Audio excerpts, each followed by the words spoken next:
இப்போ வந்து பார்த்தீங்கன்னா இந்த இடத்துல நான் இசை தூண் இருக்குன்னு சொல்லியிருக்கேன். ஒரு 5 தூண் இருக்குங்க. அந்த 5 தூணில் இருக்க இசை வந்து பார்த்தீங்கன்னா டிஃப்ரெண்ட் வேரியேஷனாக இருக்கும். வாங்க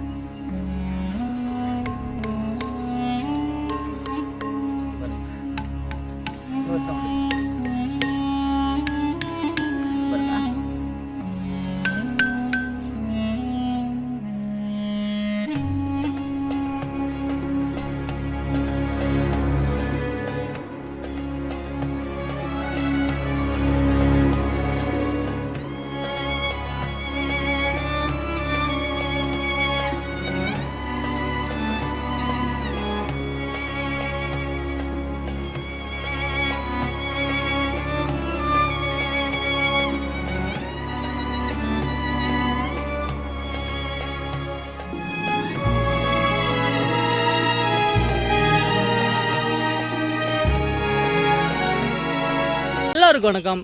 என் பேர் ராகுல். நான் இன்னைக்கு எங்கே இருக்கேன்னு வந்து பார்த்தீங்கன்னா திருவண்ணாமலை மாவட்டம் பிரம்மதேசம் என்ற ஒரு அழக கிராமத்தில் தாங்க இருக்கேன். என்னை சுற்றி வந்து பார்த்தீங்கன்னா ஒரு விவசாய பூமி தாங்க இருக்குது. நான் ஏன் இன்னைக்கு இந்த இடத்துல நின்றுட்டு இருக்கேன்னு வந்து பார்த்தீங்கன்னா என் முன்னாடி ஒரு பழமையான ஒரு அழகான ஒரு சிவன் கோயிலுங்க.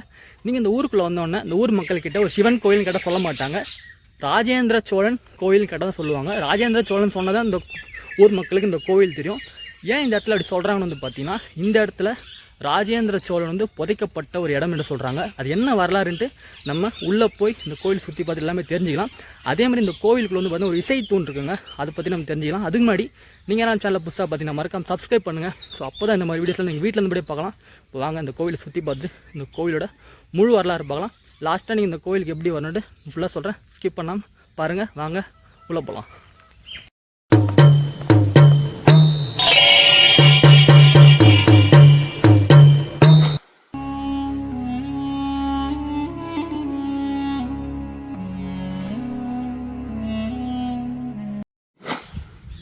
உண்மையில ஒரு அழகான ஒரு கோவிலுங்க. இந்த கோவிலோட கட்டிலே ரொம்ப அழகாக இருக்குது. இந்த கோவில் வந்து பார்த்தீங்கன்னா ஏஎஸ்ஐ கண்ட்ரோலில் தாங்க இருக்குது, அதாவது இந்திய தொல்லித்துறை கண்ட்ரோல் தான் இருக்குது. இப்போ இங்கே வந்து பாருங்கள் பனைமரம் இருக்குது பாருங்கள். இந்த பனைமரம் வந்து பார்த்தீங்கன்னா பெண் பனைமரம், காய் இருக்குது பாருங்கள், நுங்கு. ஜூம் பண்ணி காட்டுறேன். அதே பக்கத்தில் இருக்க பனைமரம் வந்து பாருங்கள் ஆண் பனைமரம், பூ இருந்தால் ஆண் பனைமரம் என்று சொல்கிறாங்க. நாங்கள் கோவிலுக்குள்ளே போகலாம். கோவிலோட ஒரு சிறிய ராஜகோபுரங்க, நாங்கள் உள்ளே போகலாம். கோவிலோட மேலே கூரை இப்படி தான் இருக்கும். நாங்கள் உள்ளே போகலாம். வந்துட்டோம்.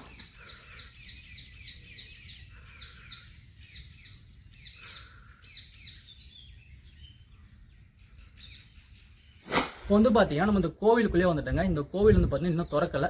திறந்தா திறப்பாங்கன்னு சொல்கிறாங்க, இல்லை திறக்காட்டி வாய்ப்பு இருக்குன்னு சொல்கிறாங்க, எப்போனா திறப்படுற மாதிரி சொல்கிறாங்க. நான் உங்கள்கிட்ட முன்னாடியே சொல்லியிருந்தேன், இந்த இடத்துல ராஜேந்திர சோழன் வந்து புதைக்கப்பட்ட இடமா நான் போக சொல்கிறேன். இந்த கோவில் எவ்வளோ ஆண்டு பழமையான கோவில் வந்து பார்த்தீங்கன்னா ஒரு 1000 ஆண்டு சொல்கிறாங்க. ஆனால் இந்த கோவில் வந்து பார்த்தீங்கன்னா 2 மன்னர்களால் கட்டப்பட்டிருக்கு. இங்கே பாருங்கள் சாண்ட்ஸ்டோன் சொல்லுவாங்க, அந்த இடத்துல பாருங்கள் கருங்கல். சரி, இதை வந்து முதல்ல யார் கட்டியிருப்பான்னு வந்து பார்த்தீங்கன்னா சாண்ட்ஸ்டோன்ஸ் நம்ம பல்லவர்கள் தான் கட்டியிருப்பாங்க. ஒரு 1300 ஆண்டுகளுக்கு முன்பு கருவறை மட்டும் எழுப்பியிருப்பாங்க. அந்த கோவில் வந்து பார்த்தீங்கன்னா கருங்கல்ல இருக்க கோவில் ஒரு 1100 ஆண்டு பழமையான கோவில், ராஜேந்திர சோழனால் கட்டப்பட்ட ஒரு கோவில். இந்த கோவில் சிவபெருமான் பேர் என்னன்னு வந்து பார்த்தீங்கன்னா இந்த கோவிலோட ரெக்கார்ட் படி வந்து பார்த்தீங்கன்னா சந்திரமௌலீஸ்வரர் என்ற பேரில் சிவபெருமான் இருக்காரு. ஆனால் இந்த கோவிலோட கல்வெட்டு படி இந்த கோவில் சிவபெருமான் பேர் என்னன்னு பார்த்தீங்கன்னா புருந்தை மகாதேவர் என்று சொல்கிறாங்க. ஆனால் இந்த கோவிலோட ரெக்கார்டு வந்து என்னன்னு பார்த்தீங்கன்னா சந்திரமௌலீஸ்வரர், கல்வெட்டுப்படி புருந்தை மகாதேவர் என்று அழைக்கப்படுகிறாங்க. ஆனால் மன்னர்கள்லாம் யாருக்கு வந்து தியானம் வணங்கியிருக்காங்க வந்து பார்த்தீங்கன்னா இந்த கோவிலில் இருக்க புருந்தை மகாதேவருக்கு தான் தியானங்கள் வணங்கியிருக்காங்க. ஏன் இந்த கோவிலில் வந்து ராஜேந்திர சோழனோட பள்ளிப்படை என்று சொல்கிறாங்கன்ட்டு வாங்க நம்ம கோவில் சுற்றி பார்த்துட்டு போயிட்டு அந்த பக்கம் போய் சொல்கிறேன், வாங்க போகலாம்.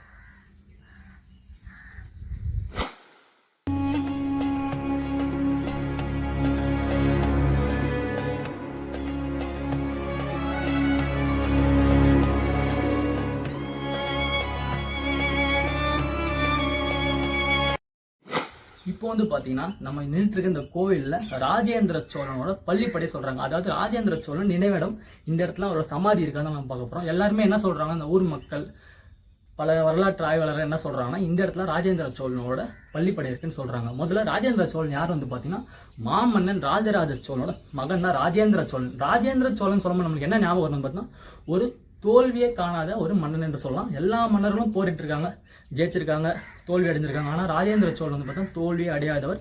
அவர் இந்த கோவிலுக்கு வந்து பார்த்தா நிறைய தியானமாக கொடுத்துருக்காரு. அவர் தான் இந்த கருங்கல் உட்பட்ட ஒரு பகுதி, அங்கே சாண்ட்ஸ்டோன்ஸ் கருங்கல்லுக்கு உட்பட்ட பகுதி அவர் தான் கட்டியிருக்காரு. ஒரு 1100 ஆண்டுகள் பழமையான கோவில்.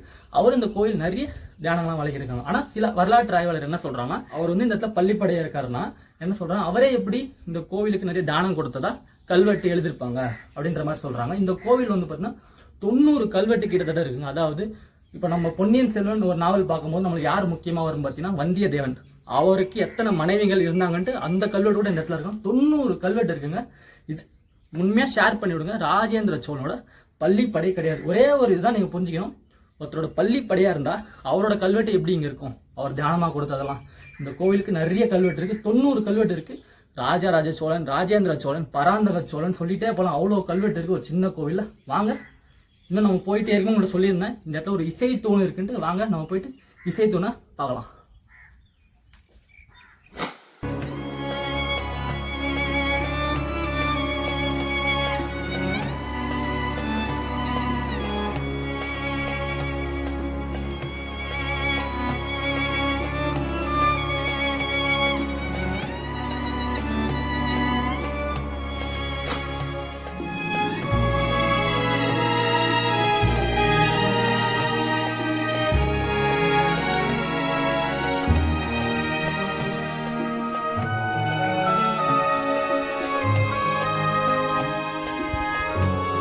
வந்து பார்த்தீங்கன்னா ஒரு நார்மலான ஒரு கல் எடுத்திருக்கேன். இங்கே பாருங்க,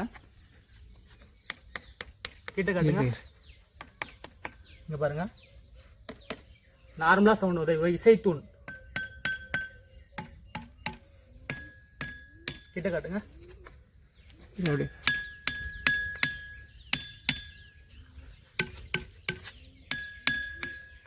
இது வந்து பார்த்தீங்கன்னா இந்த இடத்துல இசைத்தூண் சொல்கிறாங்க. இது வந்து ஒரு காலத்தில் இந்த தூண்கள் இசை மண்டபமாக இருந்திருக்கும், காலம் போக்கில் அழிஞ்சிருக்கலாம் என்று சொல்கிறாங்க. இந்த இடத்துல ஒரு தனி சிறப்புன்னு சொல்லலாம். கண்டிப்பாக நீங்களும் வந்து இந்த இசையை உங்களோட கைகளை வாசித்து பாருங்கள், ரொம்ப ரொம்ப நல்லாயிருக்கும். வாங்க போகலாம்.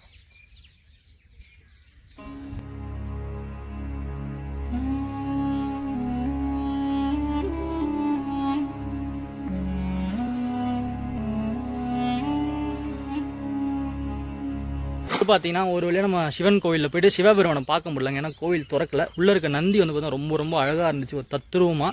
இந்த கோவிலோட வரலாறு தான் மெயினான ஒரு விஷயம்னா, இந்த கோவிலில் ராஜேந்திர சோழன் பள்ளிப்படையான்னு கேட்டால் வரலாற்று ஆய்வாளர் இல்லை தான் சொல்கிறாங்க. ஊர் மக்கள் வந்து ராஜேந்திர சோழன் புதைக்கப்பட்ட மாதிரி சொல்கிறாங்க. அப்புறம் ஒரு அதிசயமாக சொல்லலாம், இசைத்தூண்கள். நீங்கள் கண்டிப்பாக அந்த தூண்களுக்காகவே இங்கே வரலாம். ஏன்னா சிவபெருமான் எல்லா இடத்துலையுமே இருக்கார். அந்த தூண்கள் கண்டிப்பாக எந்த இடத்துலையுமே இருக்காது. அந்த தூண்களை வந்து உங்கள் கையாலே நீங்கள் அதை வாசித்து பார்த்தா அதோட ஒரு அந்த இசைக்கு அது ரொம்ப ரொம்ப அழகாக இருக்குது. கண்டிப்பாக நீங்கள் இந்த கோவில் வந்து இசை உங்கள் கையால் வாசித்து பாருங்கள், சேதம் படுத்தாமல் பண்ணுங்கள். அப்புறம் வந்து பார்த்திங்கன்னா இந்த கோவிலில் 2 மன்னர்கள் கட்டியிருக்காங்க. இந்த கோவில் நிறைய இன்ஸ்கிரிப்ஷன் இருக்குங்க. 90 இன்ஸ்கிரிப்ஷன் இருக்குது. ஒரு சின்ன ஒரு கோவிலுங்க, 90 இன்ஸ்கிரிப்ஷன் இருக்குது. இங்கே வந்து தோல்வியே காணாத ராஜேந்திர சோழன் கட்டிய கோவில், ராஜராஜ சோழனோட மகன். கண்டிப்பாக வந்து பாருங்கள். இந்த கோவில் நீங்கள் எப்படி வரணும்னு பார்த்தீங்கன்னா, நான் எப்படி வந்தேன்னா காஞ்சிபுரத்துலேருந்து ஒரு 23 கிலோமீட்டருங்க. ஆனால் நான் வந்த வழி அப்படி தான். காஞ்சிபுரத்துலேருந்து நீங்கள் கூகுள் மேப்பில் பிரம்மதேசம் சிவன் டெம்பிள் போட்டால் கரெக்டாக 23 கிலோமீட்டர் உங்களை கூப்பிட்டு வந்து விட்டுருக்கோம். வர வழியெல்லாம் ஒரு அழகான வழி தாங்க, டிராஃபிக்லாம் இருக்காது, ஃபுல் அண்ட் ஃபுல் ஹைவே தான். கண்டிப்பாக அந்த கோவில் வந்து பாருங்கள். இதோட உங்களை அடுத்த ஒரு சூப்பரான வீடியோ சந்திக்கிறேன். எல்லோரும் நன்றி, வணக்கம். அது இன்னொரு முக்கியமான விஷயம் சொல்லுவாங்க. என்னென்னு வந்து பார்த்தீங்கன்னா, நம்மளோட வரலாற்று பயணம் வந்து பார்த்தீங்கன்னா மிக பெரியதுங்க, சிறியது கிடையாது. இன்னும் நம்ம போக வேண்டிய தூரம் நிறைய இருக்குது. இணைந்தே இருங்கள். இதோட அடுத்த ஒரு சூப்பரான வீடியோ பார்க்கலாம். எல்லாருக்கும் மறுபடியும் நன்றி.